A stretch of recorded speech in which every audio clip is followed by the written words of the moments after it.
Okay. Hello, welcome to the Finding Proof podcast. I am here with a wonderful guest today from Los Angeles, the very lovely and very, very talented Jeannette Fuentes. And Yep. Jeannette has a very successful real estate business, speaking career. She has an incredibly interesting background, which we're going to dabble around in today. But welcome, Jeannette, to this podcast episode. I'm very excited to have you here. Oh, thank you so much. I'm super excited here from California to Yes, I Australia. know it's winter here. It's winter here at school holidays. I'm actually hiding out in my children's bedroom so that I've got a quiet space to You know what? record I was looking today. at the superheroes. I'm like, wow. Look at my office. No, this is not my office. Yeah, yeah, Mind you, now that we might be onto something. But so yeah, it's winter here, it's summer there. We were talking at the start of our conversation before we started recording, of course, that the magic of technology, that we can have this conversation across the oceans and record it for other people to share, and sharing our stories, sharing vulnerabilities, sharing challenges that we've overcome to achieve success. And I know that you've got a big backstory. I know that there is this interesting story. So where would you like to start? I think that's probably the best question for the moment. Where would you like to start? Oh my gosh. No, now you're putting me on the spot. I'm sorry. I know. Okay. Well, actually, well, thank you so much for having me on your podcast. I You're was telling welcome. you earlier that I think as a business entrepreneur, it is just the minute you realize that it has to do with psychology, Mm, the way you used to be in the past, everything relates to who you are now from your past. And I think what I love the science of all this is that you could change it at any given time. You could just switch it, be conscious about it. So I'm very passionate about that. That I think that the better you work on yourself, your self development, it kind of reflects of where you are in your life. You know. it's so true. Yeah. So I Mm. think I'd rather you ask me questions because I talk a lot. So Yeah. Well, I guess we have that in common. So, I'm gonna go in so different tell directions. so tell me about, so you come from an immigrant background. You mentioned to me that you had an interesting family, interesting upbringing. Yes. What drove you to be in business, and how challenging was it for you, coming from the background that you have, to be so present, I guess, and visible in the business world that you're in? I mean, you've got the immigrant background, you're a woman in business, and there's all those layers of challenge that we know exist for women in business, right? Yes. What did you draw on? What was the strength that you found in those really early days to put yourself out there and push yourself forward? You know what? I'm actually Mexican. Um, maybe I'm a minority in Australia, but in California, there's a bunch of Mexicans. So, immigrant background and back in our country, my parents always had that entrepreneur mindset. You know, we're a middle class family, and they always wanted more for us. So even though we were middle class, they had their own little business. They either owned like a little grocery store. They had a little like taco stand next to it. Always thinking that being a business owner was going to take us somewhere else. And then at that time, even my parents paid for private school, it was expensive. So then I really believe now, even to this day, we have a saying in our office that it's success is contagious. And for us, it Yeah. means that is who are you surrounding with yourself with, like-minded individuals, and definitely you do. So either for you to feel comfort and feel like, oh, poor me, or you feel like we could connect. But I think it's really important who you surround with yourself with. So I think that really helped me. My background, that I actually was in a really good private school. My parents came to this country, to the United States. We actually came with a visa to travel. Supposedly, we came to go to Disneyland, but we never left. So people ask Yeah. me, right? So we never left, and they came for the American dream. They call it over here in the U.S. So Yeah. imagine coming to a different country. My parents didn't speak the language, and they have to struggle. And again, my parents decided they had three jobs, undocumented, you could say, and they made it happen to pay the rent, struggling. And again, they realized we have to open a little business. What do we know how to do? Cook. So again, they opened a little taco stand and it became really successful. And I will help them since I was little. I was always there. Oh, she speaks English now. She could be our translator. So I started talking to different, going to the bank with them, helping to negotiate to buy a car. So I realized, even though when I was little, I'll say, why can't I just play with my dolls? Yeah. But everything prepares you for life. Everything does. True. I am so grateful for that now. So grateful. Also the people skills, right? To know people, what they feel, what they need, that gut feeling that you get is being huge. So I think for me, I'm very spiritual. I think I didn't realize it before, but I think that I always felt that I had something protecting me, because since I was like 10 years old, and I don't think I'm a genius, I would go in the bathroom and do affirmations. Nobody told me how to do affirmations. And even though I do, at that time, 10 years old, it was a lot of, dysfunction in my family.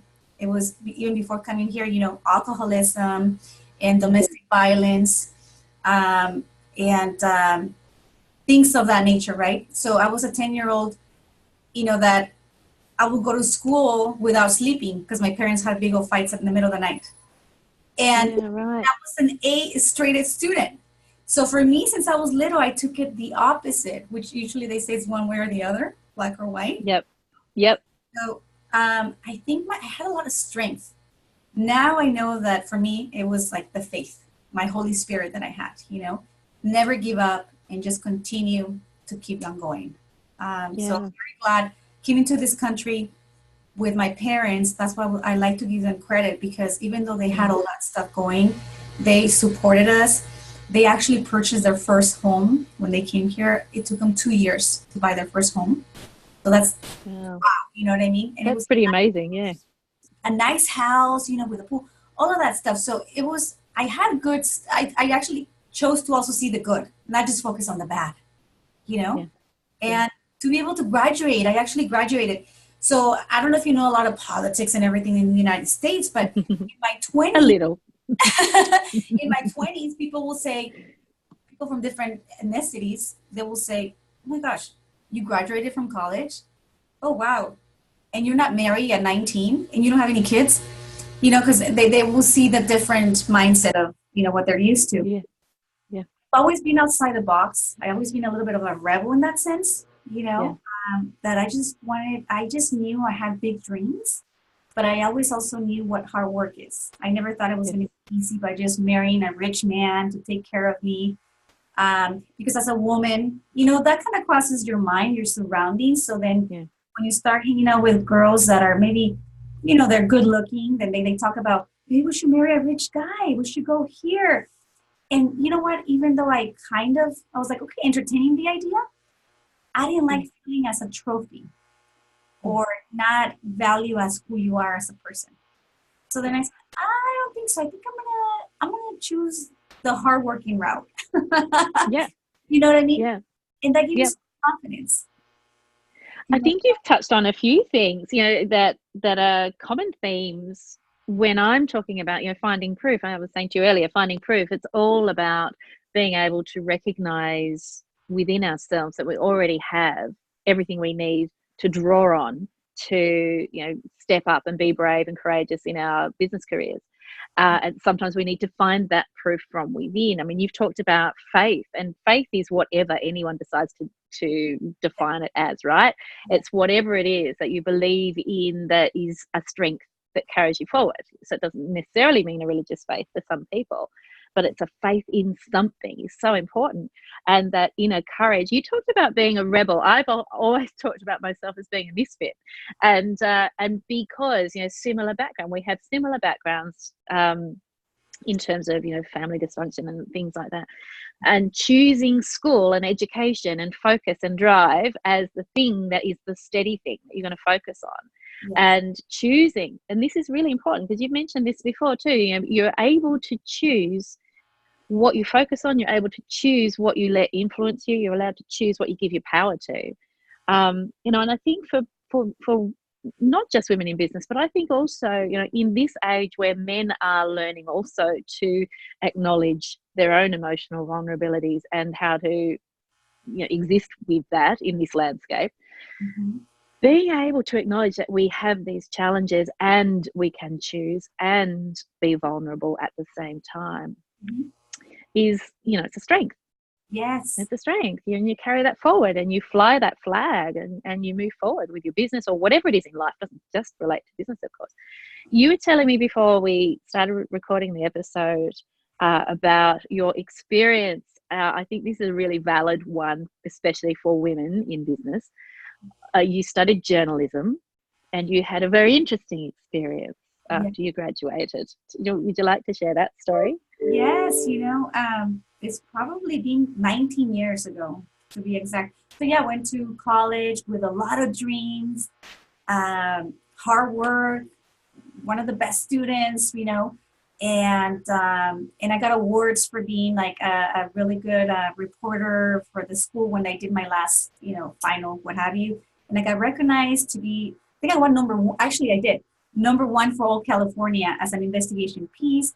I go into a TV station to do an internship, and I'm working hard. I'm the first one to get there. I'm trying to, I want to get hired. Impressing everyone, impressing that I'm there. So I'm doing my thing. And I think I was very naive because I got into my comfort zone for everything was school, right? And I avoid thinking, which is not good. I learned later. You have to express yourself, right? I kept all my feelings and everything inside, and that's not good either. But so then it was time to kind of know if they were going to hire me because I was about to graduate from college. So the main producer, editor, which he is very knowledgeable in the local area back then. So then he tells me, let me meet with you, and I just want to tell you about your future. And I'm like, yes. I'm telling my roommates in school, oh my gosh. So then he tells me, I see you with a lot of potential, and I see that give it about 3 years, and you can be the main anchor reporter for the newscast. And for me, I'm just like super excited. And I'm like, okay. And he says, this is what you have to do. And I said, okay. I'm like, let me write notes. And he says, all you have to do is be my mistress, and you will get that. So that scarred me until now. I still get emotional about it but I don't want to. I always sometimes say, I wish I was who I am today to really express what I felt, and I can go back. And I just froze, and he basically took my dream away, my self-esteem. I literally didn't run away, but I think a couple of days after, I never showed up back to work. And then basically I said, my bad voice, what are you thinking? You did all this, you've been working so hard trying to be in the light, but maybe you just deserve to be a waitress. And, what are you doing? You're probably not talented. So it really basically, my dreams and my confidence level, and I even get emotional now. I just told my best friends about it. I feel like, did I do something wrong? Because I think I like to talk, and I'm so interested about the human being. So I don't care if it's a grandpa or a young guy. I like to have conversations, and I think I have a bubbly personality. So I even questioned myself, oh my gosh. And I started to change, like more serious, not trusting people. And I mean, now I feel like this is me, you know what I mean? Yeah. And Yeah. I'm not going to change. But I realized it did take me, I literally think, it's been 19 years. I think it took me about 3 years ago, I started to just let it all out. So that's a lot of time. Wow. That's a lot of time. So what was it? What was it 3 years ago that turned a corner? Because it sounds like there was a catalyst for change. So what happened? What was it 3 years ago that you just went, enough? No, you know what? Well, for me is, first of all, is because I'm into self-development, so faith and self-development. So then, even though, because I always say that I don't really connect with people that always have a story why they can't do things. And then I kind of went deep and I said, oh my God, do I have a little bit of that? Yeah. Very deeply. I'm like, why is that still, like, first I said, you need to say it because it's inside of you, because I really didn't talk about it all this time. Mm. And I realized I started to do a self-reflection, because even though I was go, go, go, we do have a very multiple different businesses, my husband and I. But I realized, I don't know if you know who Anthony Robbins is. I went to one Yes, of, yes. yeah, Yeah. and it stuck to me that he says that he has interviewed the most successful people in the world, and he realized that sometimes those people, they just focus on success when it comes to tangible success of business recognition, and that they didn't allow themselves to work on themselves inside, Mm. and they did it as a distraction. Yeah. So, and then you don't really have true happiness and self-worth until you really are humble to yourself and vulnerable. So then that's reflection time for me. And I said, oh my God, I need to let this go. Oh my gosh, but really talk about it as well. And I think it happens to so many of us, that we feel like we're being judged. Yeah. Like, oh my gosh, if I talk about it, they're going to say, what a crybaby was 15 years ago. Like, get over it. But I think that a lot of us, we keep things inside. And I This think that is so true. we stop each other. Mm. Mm. So now after That that, is such an important point, you've just hit the nail on the head. I think, when we keep it all inside, we stop each other from being able to talk. I was just doing a live stream to Facebook this morning on this topic of vulnerability, and the fact that I wasn't being vulnerable enough, and I'd been caught out basically, and challenged to share a bit more of the vulnerability behind my story. And I think what you're saying about using business and all of that as a distraction away from the challenges that you're facing, and away from being real and being open. How do people recognize the path they need to follow for their own success if we're not showing the path that we followed? And that's got the bumps in the road and the twists and the turns and the ups and the downs. And so I think you're right. If we shut ourselves down, we're not letting others see what they need to see to inspire success for themselves. and you I put a love lot, that thought. you put a lot of walls, or you say, I'm going to act this way. Mm. So people could respect me. So I also saw that the minute I started to be more open to being myself, genuine in my business, it became, for me, this is what I tell people. You have to be yourself in business and personal and what have you, because I see that people kind of change. Or with social media, I say, Yep. don't be afraid of social media, just be yourself, and then there's nothing you have to worry about. Because, Yeah. you know what I mean? Yeah. Sometimes I see that people say, oh, no. So then you might see them super laughing, super friendly on Facebook, and then or social media, and then you see them pass by and they're the grumpiest people, the most rude person.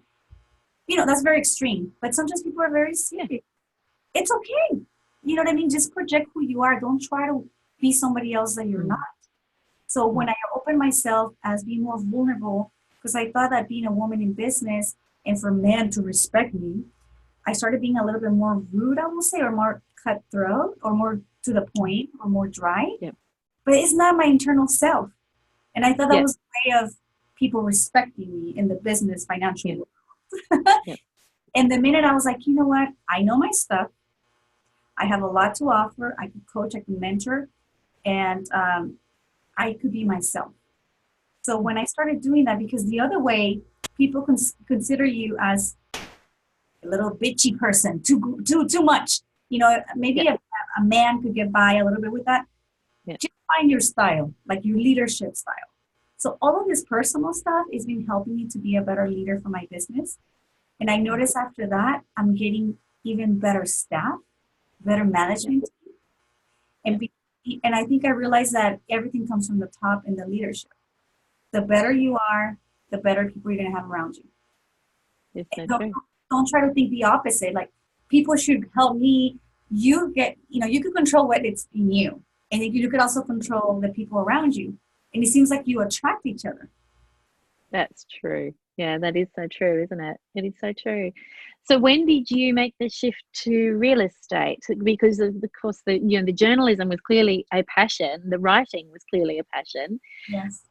And then there was that awful experience. Was that the end of journalism at that time? Yes. It cut that career off at the knees. Wow. Yeah. So Yeah. I honestly, even to this point, because, people, I think I had some interviews and people call me, I feel so embarrassed. Like, I just basically gave it up. So, and then, at that time, my parents got divorced and my mom needed some help to help her open a restaurant business. And I put my career on hold to be her business partner, you could say. I was in my mid 20s at that time. And I learned so much from running an operation of a business and paying your taxes and running staff, all of that stuff. yeah. Happened for a reason, I believe. Next door, there was a real estate office, and the top producer in that office, he became one of our really good customers that will come in for breakfast, lunch, and dinner. And it was fun for him to be there. Anyways, he's my husband now. Ah, Uh-huh. that's handy. Yes, you know what I mean? So I always think things happen for a reason. And we were not a couple right away. He was just an acquaintance, like somebody I knew. Then we started building a friendship, and he was a top real estate agent in his office. And I was like, you know what? I think I have extra time. I think I should get into sales. You're next door. So that's our journey. I started working for him before being a couple, before being married, because people ask, how could you work with your husband? And we do it pretty well because I respected those roles, even to this day. So we don't see each other as husband and wife at the office. So the market shifted. At one point, everything crashed. We're both in real estate. We had to sell at that point. He had his house. We sold his house. We short sold it. I don't know if you guys know that in Australia. Instead of foreclosing, you could sell it at a discount price. And we got married in 2008, which was the worst ever recession in the United States. Yeah. So for me, again, it was a huge challenge. Yeah. Like, got this. We're gonna do this together. And we started just me and him, 3 more people. Right now we have like 220 agents that work for us. Wow. An investment company, another escrow company, different businesses that we do. I love, it's been marketing and social media has been really good for our businesses.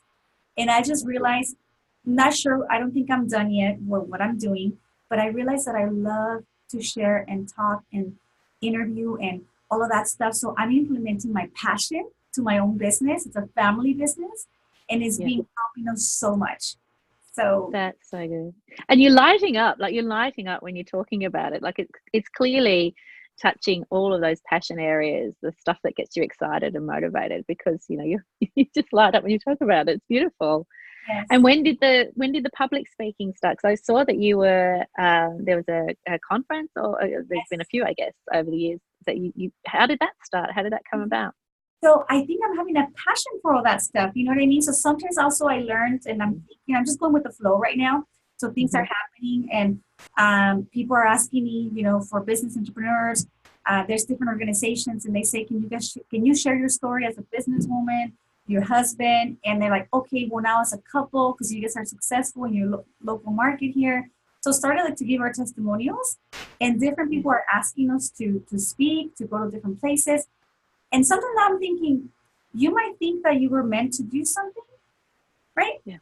But just be open to it. So now I'm thinking, this is going to sound a little bit cocky, but it's okay. So I was like, maybe I was not meant to report the news. Maybe I'm going to be the news.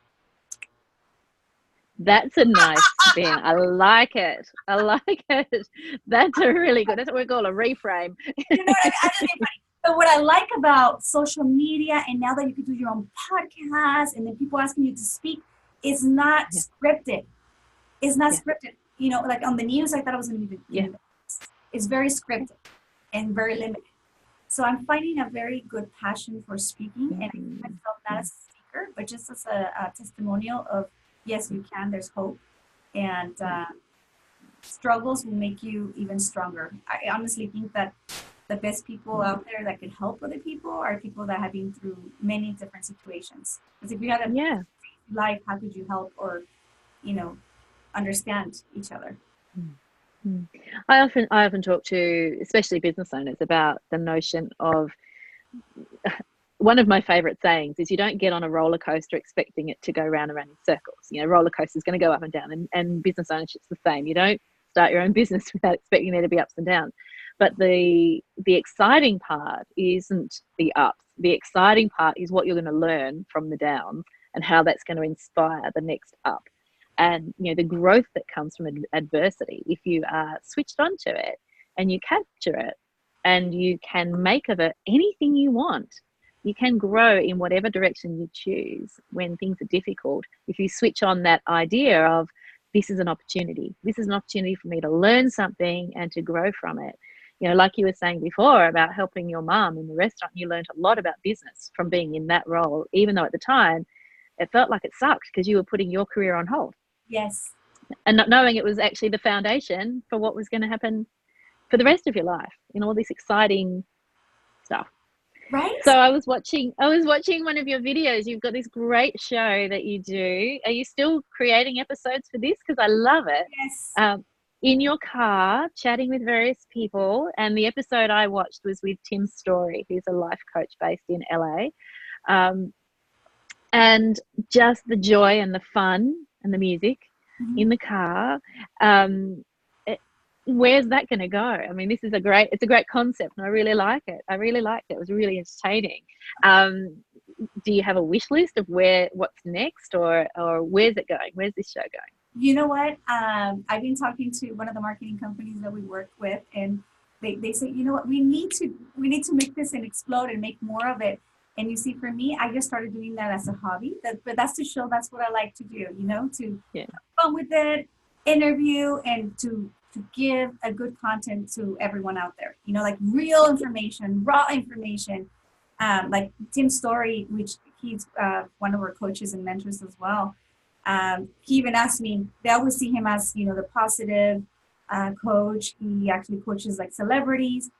And then we talked about he's single and dating, you know what I mean? And people don't really ask those kind of questions. And, and it's fun. So basically right now, I'm making a decision because it became as a fun project, more like a hobby. And people are telling me we want to see more of it. And I'm talking to Steve about that, to basically launch it and do a weekly YouTube. A weekly show, yeah. On the spot. We call it on the spot. Yes. I love it. I think it's a great concept. And it does draw on all of that passion around the reporting and the journalism, that history, that training that you did, it's perfect for that. Up until this story, sorry, I'm jumping in with. I was going to mention to you, I'm big on empowering, as a husband and wife, we do it overall for business owners. And that's why they ask us to speak at different, organizations. And I created this group called Real Estate in Heels. It's an outside organization for women in real estate to empower one another. And I'm actually loving all that stuff. I feel like I was meant to help in that way, Yeah. To bring more of the uplifting, the light, but not only to show, because in social media, it's so easy for people to just, maybe they don't do it with bad intentions. I've done it. And now I'm trying to learn, you need to also show the realness of things. When you just show your achievements, right? No, you're not going to be like, oh, somebody just gave me a lawsuit, you know what I mean? Or this and that. Yeah. But I think nowadays we need more realness, more real, to encourage and be positive. And then when you give, it's almost like it comes back to you because you're becoming a better person as well. Yeah. And you're growing out of that sharing and nurturing. I think that's a beautiful thing. I think that so many business owners that I speak with have a tendency to underestimate the value of the knowledge and the experience that they've got. And I think that when you reach a point in your own business career where you realize you actually do have something to give to others in your profession or beyond your own profession, and then you're in a space where you can share that, I think it's such an amazing thing to be able to do. I completely understand, of course, doing something similar myself. So I get the joy. I get the joy that you get out of that. I think it's beautiful. So what's the next big thing for you? What's the next big challenge or the next big exciting thing that's coming up for you? Big thing for me. I just turned 40 years old in April. In my life. Happy birthday. Thank for you. April. I feel like I was very successful driven. I have two little kids. I have a 10-year-old and I have a 5-year-old, and a boy and a Mm. girl. So I think right now, I feel we're in a really good place that our business keeps growing. We see it growing and growing, but we're actually feeling very confident that it's gonna happen with less physical work, which for me is amazing. So, for example, we have real estate agents working for us, 220 agents. We want to go to 300 agents by the end of this year. And we have goals to go to 500 agents. Um, and that's amazing, but that's just one part of my life, right? And Yeah. I'm really liking the speaking, giving back. So I'm into this. I guess I'm trying to put my life in order when it comes to not just focusing so much on one thing. I want to, for example, I love to empower, and I'm saying I have a girl and a boy. So the people that I want to empower the most, that it could be easy to forget, it's your own children. So, Yeah. so my daughter is 9 years old, and my son is 5, and I want her to see. I don't want her to be like shelter. And I'm starting. She's in summer break right now. Spending more time with her, coming to the office so she can see what mom does. So for me, big things, they excite me, but I'm also very big on, I'm telling you, self development and enjoying life and not regret anything. I mean, my father, he passed away this October, that just happened. He was only 63 years old. Mm. Yeah. Wow. But the funny thing is, it's not funny, but I always knew, since I was a little girl, because he was an alcoholic and he was wild and he didn't care. He was a big smoker as well. He would smoke probably 3 packs of cigarettes a Mm. day. So even though I pretend that I didn't care, I always thought my father is, I mean, he's not a robot. He's going to pass away young. And can you believe that I kind of every night, I always would think my father could pass away today, which is not good because then I got like anxiety, and I couldn't sleep too well because I would wake up, right? But I would not tell anyone. So Yeah. I made peace with my father about 2 years prior to his passing. So if I want to give a message out there, your parents, they're doing whatever they can, and everyone has. Like my father, I learned he had a bad childhood, and they did really horrible things to him. So how could I expect him to know what he's doing? So I made peace with it. Um, he basically, the last 2, 3 years, he kind of gave up on not working, and stuff like that. So it kind of like I was trying to be kind of like he says that I was like a sister to him. So that will hurt Wow. me. He'll be like, I Yeah. feel like you're my sister or my friend. And inside of me will hurt me because I was like, I need a daddy, I need a father. Yeah. But Yeah. but I was like, you know what? It is what it is. And my husband has been so supportive, and he says, I want you to sleep well at night, and I want to take care of your father. So we got him a place, and we took care of him from everything. 2 years prior to his passing, Mm. I made peace with it, and I am so glad because now I will feel so bad now. He got Yeah. a he got a heart attack, and he passed away on the spot, like he was not able to make it to the hospital. So that gave me such a learning experience in so many different ways, that sometimes we just go, go, go, and then you have all these goals. So I've always been so goal oriented to the T, maybe a little bit exaggerated. Maybe I am a perfectionist and a workaholic, that right now I'm trying to put everything more in peace and a little bit more. For me, God got this. Like, God knows where you're going. Don't pressure yourself so much. And it seems like everything's blooming. Like, I get opportunities without really thinking too much about it. Yeah. And really enjoying the people around me, really enjoying what I do. And in my business, more conscious about not so go, go, but really, how are you to my staff? Mm. More caring, I will say, because I was a little bit putting a wall. Yeah. I'm really excited about all that stuff. That I and I and That's amazing. I'm grateful that I could think about that in my health, because Yeah. even if you go to the gym, what have you, I think Mm. that your emotions and your state of mind creates a lot of diseases and mental So issues true. on top of Yeah. that, you Yeah. know? So Yep, that's exactly right. We don't open up enough. We don't communicate well enough, and we bottle all those things in, and it eats away at us. And I'm the psychologist, and I deal with that a lot with people. And yet, as the conversation earlier, not necessarily modeling to yeah, people that that's what we need to do, because I've got to lead by example sometimes, and be real, be vulnerable, be open.